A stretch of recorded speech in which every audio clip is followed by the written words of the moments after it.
Assalamualaikum warahmatullahi wabarakatuh. Salam sejahtera bagi kita semua. Om Swastiastu, Nama Budaya, Salam Kebajikan. Perkenalkan, saya Rizky Fahria, dosen tetap dari jurusan Teknologi Hasil Perikanan, Fakultas Pertanian Universitas Nahdlatul Ulama Kalimantan Barat. Video ini merupakan bagian dari pernyataan diri dalam unjuk kerja Tridharma Perguruan Tinggi untuk sertifikasi dosen tahun 2026, khususnya pada aspek pengajaran. Mata kuliah ini terdiri dari beberapa topik utama, diantaranya adalah pengantar biokimia perikanan dan struktur biomolekul, enzim dan metabolisme, proses rigor mortis dan kemunduran mutu, serta pengaruh berbagai teknik pengolahan dan penyimpanan terhadap komponen biokimia ikan. Pada kesempatan ini, saya akan menjelaskan secara singkat mata kuliah yang saya ampu, yaitu Biokimia Perikanan dengan kode TH1202 dengan bobot 2 SKS. Mata kuliah ini dirancang untuk memenuhi salah satu capaian pembelajaran lulusan, yaitu mampu menguasai ilmu pengetahuan dasar dan teknologi dalam bidang hasil perikanan.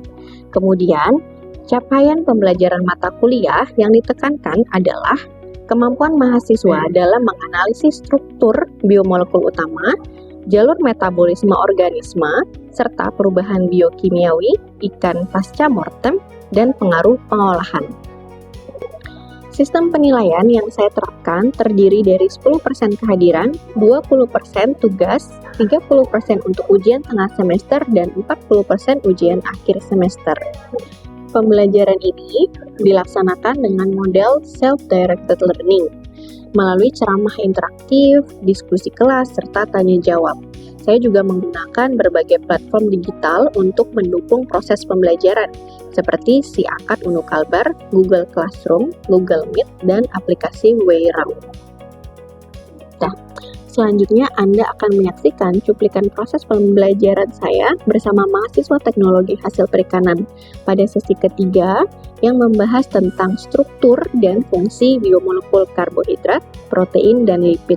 Pada sesi ini, mahasiswa akan mengulas materi sebelumnya dan mendalami karakteristik biomolekul melalui ceramah dan tanya jawab secara aktif. Selamat menyaksikan. Assalamualaikum warahmatullahi wabarakatuh. Selamat siang. Udah makan siang semuanya? Ada yang udah, ada yang belum. Tapi hari ini walaupun di siang hari, semoga energi kalian tetap semangat untuk mencerna materi biokimia kita hari ini. Karena lumayan materinya lebih kompleks, tapi kalian bisa fokus, jangan ada yang tidur atau bersandar, posisinya ditegakkan dan keluarkan catatan kalian. Pulpen, pensil itu menjadi penting dalam perkuliahan karena kita nggak bisa hanya mengandalkan otak kita karena kita mudah lupa. Udah dikeluarkan? Oke, Ibu mau mengingat dulu kemarin kita udah mempelajari, Ibu sudah menyebutkan ada 4 biomolekul dalam tubuh makhluk hidup. Ada yang bisa menyebutkan? Karbohidrat.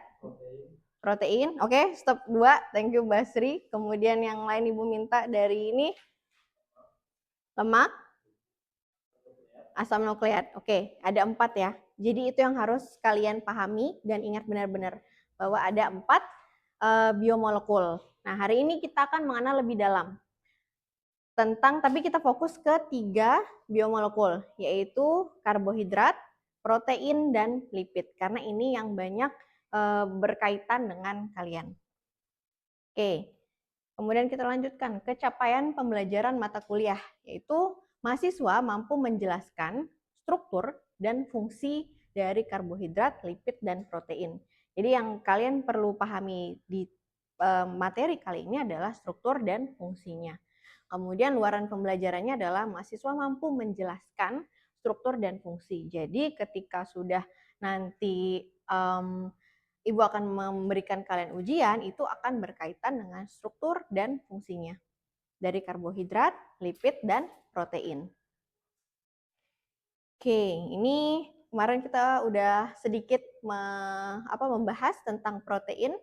karbohidrat, lipid, dan asam nukleat. Ini adalah biomolekul yang paling penting dan menyusun makhluk hidup.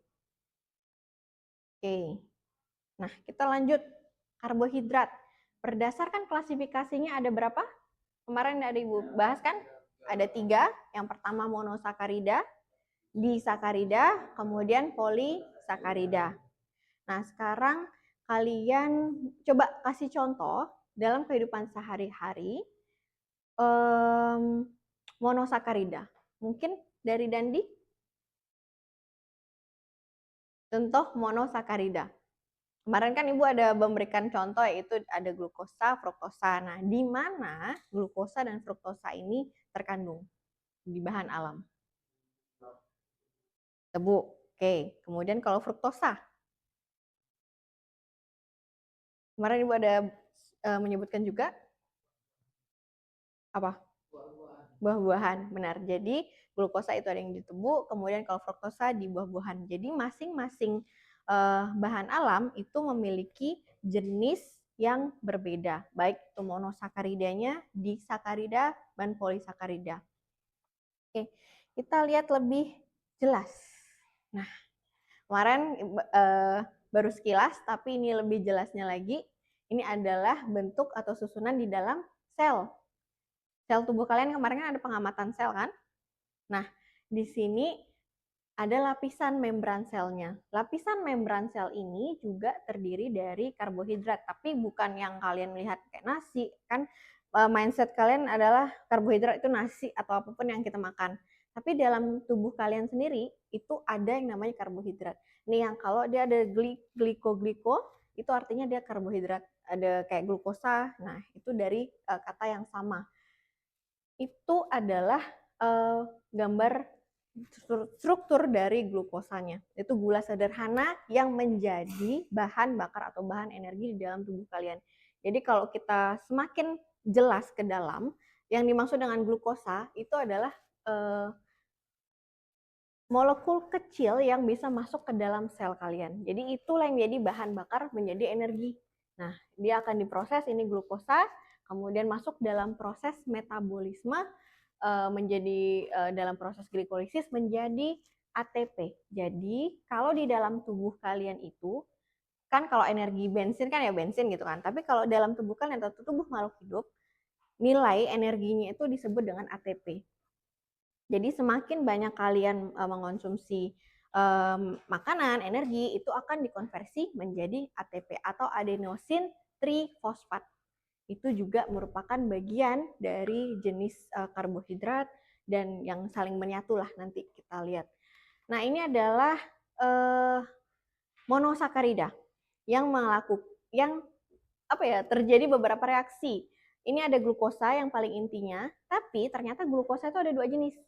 Ada yang beta, ada yang alfa. Bedanya apa? Bedanya hanya posisi OH-nya, hidroksilnya. OH-nya ada yang kalau misalnya dia di bawah kita sebut sebagai alfa, tapi kalau dia di atas sebut sebagai beta.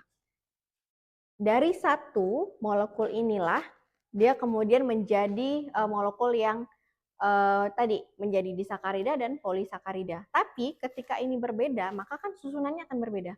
Hasilnya juga nanti akan berbeda. Jadi kalau misalnya dia melakukan namanya reaksi mutarotasi, maka akan terjadi perpindahan posisi OH-nya. Kemudian juga ada yang namanya reaksi oksidasi, ada reaksi reduksi. Ada juga namanya reaksi esterifikasi. Kemudian epimerisasi dan glikosida. Ini pembentukan glikosida. Ini reaksinya biasanya terjadi dalam tubuh makhluk hidup. Jadi kemarin seperti yang sudah Ibu katakan bahwa dalam tubuh kita itu sangat kompleks.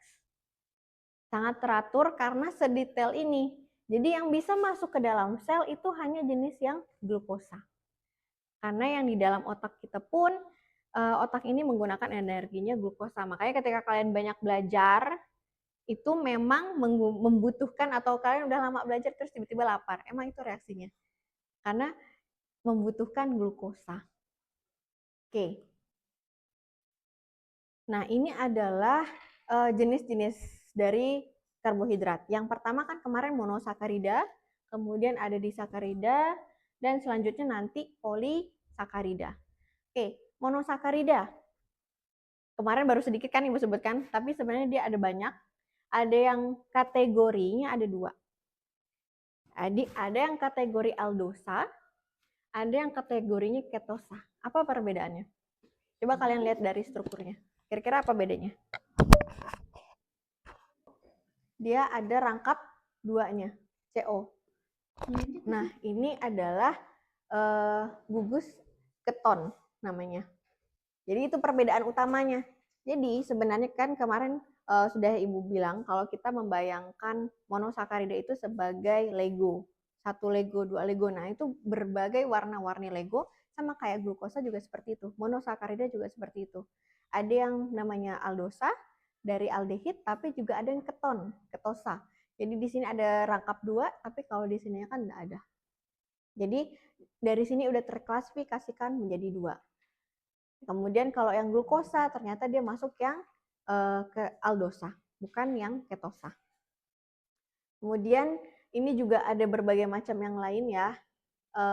Sugar alkohol atau sorbitol dan manitol ini juga sering digunakan yang pemanis-pemanis buatan.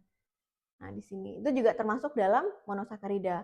Ini asidik monosakarida atau monosakarida yang bersifat asam atau acidic.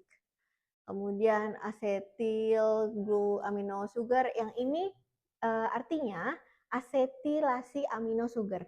Jadi dia adalah gabungan dari protein dan karbohidratnya atau monosakaridanya.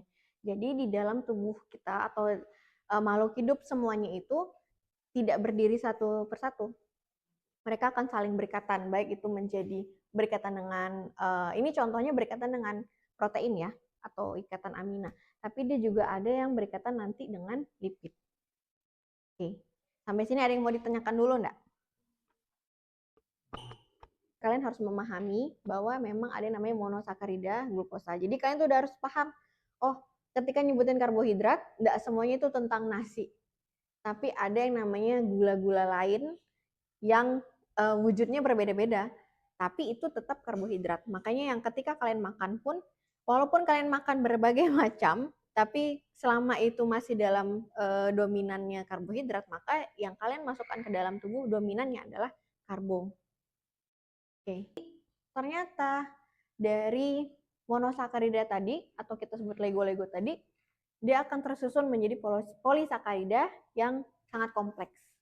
Ini ada contohnya, ini jenis-jenis polisakaridanya ya. Kalau di bakteri ada namanya murein dan dextrin. Ini contoh dari mureinnya. Yang ini adalah glikogen. Glikogen itu ditemukan di hewan. Tapi kalau di tumbuhan itu ada yang namanya agarosa, karagenan, selulosa, siloglukan, arabinan, amilosa, amilopektin, dan inulin. Kalau misalnya di hewan itu ada kitin, glikogen, asam hyaluronik asid. Ini kalau misalnya perempuan-perempuan kayaknya udah ingat nggak sih kayak ada yang promosiin ada asam hyaluronat dan segala macamnya. Kalau yang ini juga agaros dan karagenan itu juga memiliki nilai jual tersendiri dari tanaman. Jadi kenapa ini penting diketahui? Karena kalau dijual itu bukan hanya yang selulosanya, tapi masing-masing tanaman sebenarnya di dalamnya ini mengandung karbohidrat yang berbagai macam. Dan nilai jual dan nilai ekonomi, nilai tambah yang berbeda-beda. Makanya ketika kalian udah tahu, oh ternyata di tanaman ini bukan cuma ada ubinya loh, tapi kalau di ekstrak ternyata ada misalnya karagenannya atau selulosanya yang bisa dijual. Karena kalau udah masuk industri dia bukan cuman dia nggak mau yang udah masih tercampur-campur atau tingkat kemurniannya rendah, tapi kalau kalian bisa memisahkan dan menemukan yang tingkat kemurniannya tinggi, baru itu memiliki nilai jual yang lebih tinggi.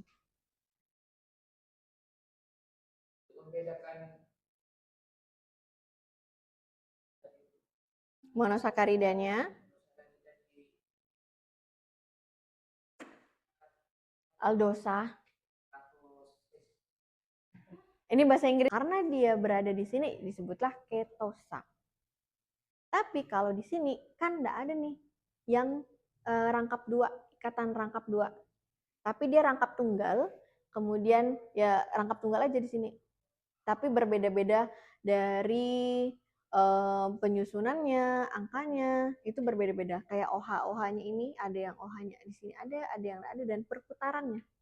Jadi sebenarnya dia utamanya seperti ini, tapi dia bisa berputar-putar. Gimana kita membedakannya secara penelitian? Nah, itu ada uji cobanya. Kayak yang kemarin sudah dilakukan, kalian lakukan untuk menguji secara kualitatif kan, mana yang ada lemaknya, mana yang ada proteinnya, itu ditunjukkan secara warna. Tapi yang ini juga sebenarnya ada ujinya, tapi lebih kompleks lagi. Benar-benar menggunakan uji apa ya namanya? Ada yang pakai uji namanya FTIR, ada yang spektro, kemudian nanti keluar nama-nama senyawanya.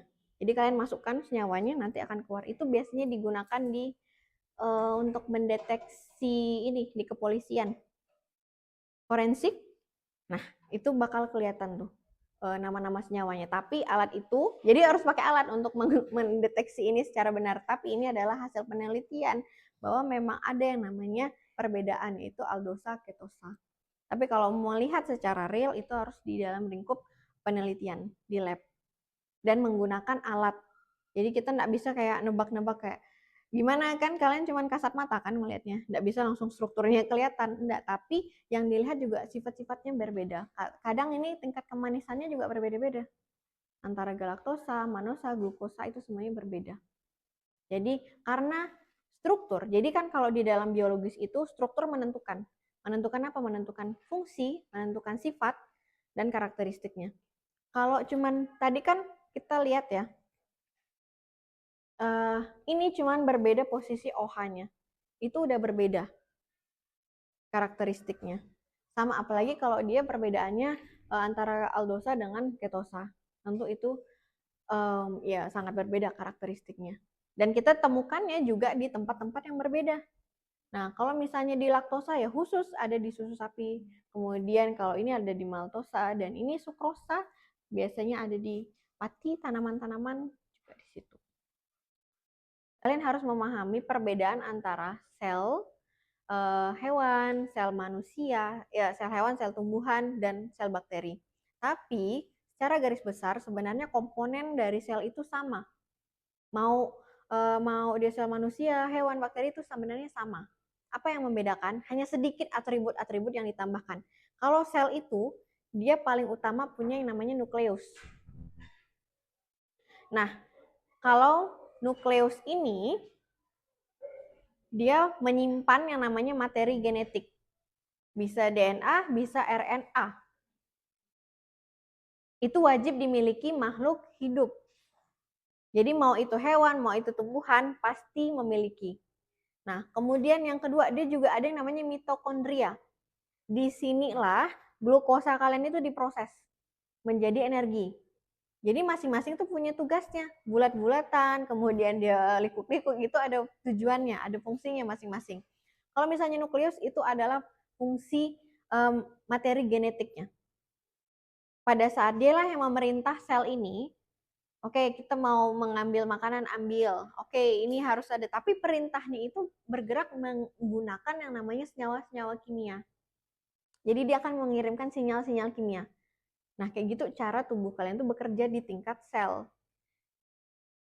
Makanya kemudian mitokondria, kemudian juga ada aparatus Golgi. Aparatus Golgi dan retikulum endoplasma ini penting dalam pembentukan protein. Jadi ketika kalian tadi kan sebelumnya juga Ibu sempat mengatakan bahwa ada yang kayak katabolisme dan anabolisme, artinya ada kalian makan kemudian dibongkar, kemudian disusun kembali menjadi molekul yang lain. Nah, prosesnya juga di sini.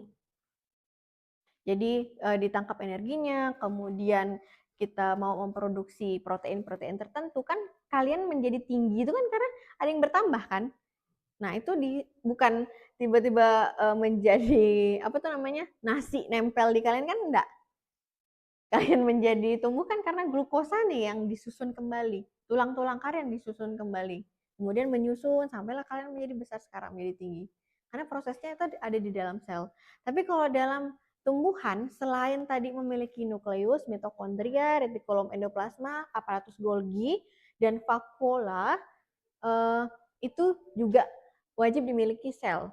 Artinya kita minimal proses kehidupan itu seperti ini. Tapi berbeda misalnya virus. Virus itu hanya dia memiliki minimal dia punya materi genetik. Tapi dia butuh host. Host itu adalah tempat dia bernaung, kemudian menggunakan sel kita untuk menyebarkan virusnya. Jadi kalau virus tuh cuma punya ini, tapi dia masuk ke dalam sel. Dia masuk nih ke dalam sel yang ini, kemudian dia memerintahkan yang versi dia. Nah, makanya itu terjadi virus atau kalian tersebar virusnya itu prosesnya seperti itu. Dari materi genetik inilah semua sel itu bekerja. Kalau dia ada kesalahan di sini, nah udah bisa menimbulkan berbagai penyakit. Baik tanaman maupun hewan kan ada kan penyakit dari tanaman maupun untuk hewannya. Kayak misalnya udang itu juga sering terkena virus. Kalau ini juga tanaman banyak jenis virus-virusnya sebenarnya. Itu dari sini prosesnya. Jadi ada virusnya masuk, memasukkan materi genetik di dalam sel tumbuhan seperti ini. Nah, kalau misalnya tanaman karena dia fungsinya untuk berfotosintesis, maka dia butuh yang namanya kloroplas. Karena dia juga tanaman, strukturnya itu rigid, maka dia ada yang namanya dinding sel. Jadi kalau hewan tuh tidak punya dinding sel, dia cuma punya membran sel.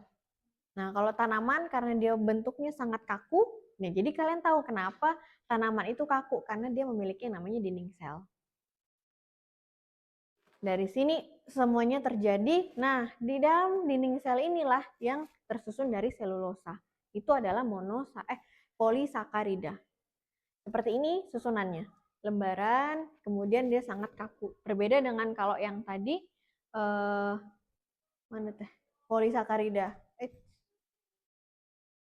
Ini glikogen, dia bercabang-cabang. Tapi kalau yang di sini dia lurus. Makanya dia sangat kaku. Jadi kalian udah bisa melihat, oh dari struktur biokimia ini akan menghasilkan berbagai makhluk hidup yang berbeda dengan fungsi yang berbeda. Oke, ada yang mau ditanyakan untuk materi hari ini? Oke.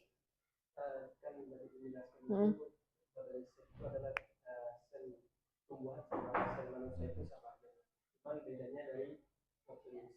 Tapi dari penjelasan ibu tadi itu bahwa apabila ada sel-sel yang sudah tersusun semakin tinggi, contohnya manusia apabila selnya itu tersusun maka akan menjadi.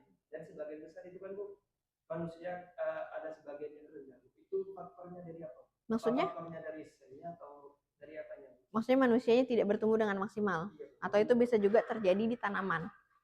Lebih ke nutrisinya. Kalau misalnya udah ngomongin pertumbuhan itu kompleks. Artinya yang pertama syarat hidup untuk tumbuh, nutrisi, kemudian juga lingkungan dan faktor genetik. Nah, faktor genetik itu juga menentukan. Tapi ada yang bilang bahwa paling besar proporsinya itu lebih ke lingkungan. Lingkungan ini termasuklah nutrisi yang dimasukkan ke dalam. Kalau misalnya tidak cukup kebutuhan nutrisinya, maka ya akan terutama pada saat masa-masa golden age, orang bilangnya kan 1000 hari pertama pada saat manusia, itulah yang sebenarnya menentukan juga. Makanya kalau udah kita miss di situ, ada nutrisi yang miss, jangka panjang. Untuk membetulkannya itu jangka panjang, karena benar-benar kita tersusun dibongkar tubuhnya itu pada saat itu dulu, fondasinya. Tapi nanti ke atas dia akan mengikuti. Tapi yang utama adalah dari nutrisinya, makanannya. Makanya asupan ini terjadi semuanya ya, mau di hewan, mau di tanaman, mau di manusia sekalipun. Kalau nutrisinya tidak cukup atau lingkungannya tidak enak, membuat stres juga bisa menekan pertumbuhan. Dan pertumbuhan itu jangan kalian melihat hanya sebatas fisik.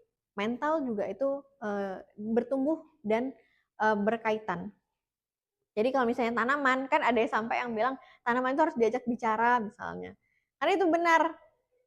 Kayak misalnya sapi-sapi wagyu yang di Jepang itu sampai mereka tuh diberikan nyanyian atau dikasih musik-musik klasik biar mereka sel-selnya tuh tenang. Karena memang kita tuh berinteraksi dengan sel-selnya. Kenapa? Karena sel kita nih paling dominannya sebenarnya di dalamnya itu adalah air, sitoplasma. Nah, dari situlah sebenarnya getaran-getaran itu akan menimbulkan dampak. Makanya ada yang studi juga memberikan bahwa kalau anak kecil dikasih musiknya yang kayak rock segala macam, itu tubuhnya akan menjadi lebih sering sakit, kemudian mentalnya tidak bagus. Tapi kalau ada anak kecil yang memang ditumbuhkan mungkin dengan ya kalau orang-orang lain kan kayak musik klasik ya, entah Mozart lah segala macam. Tapi kalau yang misalnya Islam ada yang pakai Al-Quran misalnya, itu juga memang menimbulkan dampak ke tubuh karena getaran itu akan sampai di air. Karena tubuh kita adalah sebenarnya dominannya adalah air. 90%-nya adalah air. Seperti itu. Jadi kalau mau ngomongin pertumbuhan, pasti nutrisinya, kemudian lingkungannya dari mental maupun fisiknya. Seperti itu. Oke? Sip. Oke, mungkin ada yang mau ditanyakan lagi?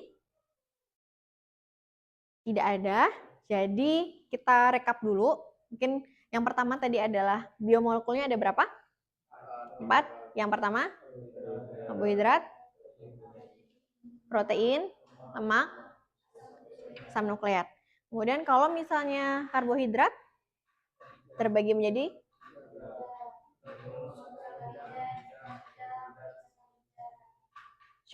contoh polisakarida di tumbuhan. Pati, kemudian itu glikogen tidak ada di tumbuhan. Jadi tumbuhan glikogen itu hanya ditemukan di hewan. Nah, kalau misalnya di tumbuhan, kita balik lagi sedikit, agarosa, karagenan, selulosa itu yang utama, kemudian siloglukan, arabinan, dan seterusnya. Yang terakhir adalah animalnya. Ini beda nih. Jadi ketika kalian menyebutkan ada glikogen, itu tidak ada glikogen di dalam tumbuhan. Begitu pula sebaliknya, tidak ada tumbuhan di hewan bilang ada selulosa, tidak ada. Karbohidrat yang dimiliki oleh yang hewan adalah kitin, glikogen, dan asam hyaluronat asid. Asam hyaluronat. Oke, silahkan pelajari kembali materinya. Jangan sampai ada yang lupa, buka lagi catatannya. Oke. Ibu akhiri pertemuan hari ini. Terima kasih atas perhatiannya. Wassalamualaikum warahmatullahi wabarakatuh. Baru saja Anda menyaksikan cuplikan proses pembelajaran dari biokimia perikanan. Dalam sesi tersebut, mahasiswa diajak untuk mendalami materi melalui ceramah dan tanya jawab. Pada hari yang sama, mahasiswa juga mendapatkan tugas individu yang disampaikan secara detail melalui Google Classroom. Pada sesi ini, saya memberikan tugas untuk membuat mind map, sehingga saya dapat menilai pemahaman mahasiswa terhadap materi yang telah saya berikan. Terima kasih saya sampaikan kepada Kementerian Pendidikan Tinggi, Sains dan Teknologi, LLDIKT Wilayah 11, serta Sivitas Akademika Universitas Nahdlatul Ulama Kalimantan Barat yang telah berkontribusi dan membantu saya. Demikian yang dapat saya sampaikan. Wassalamualaikum warahmatullahi wabarakatuh.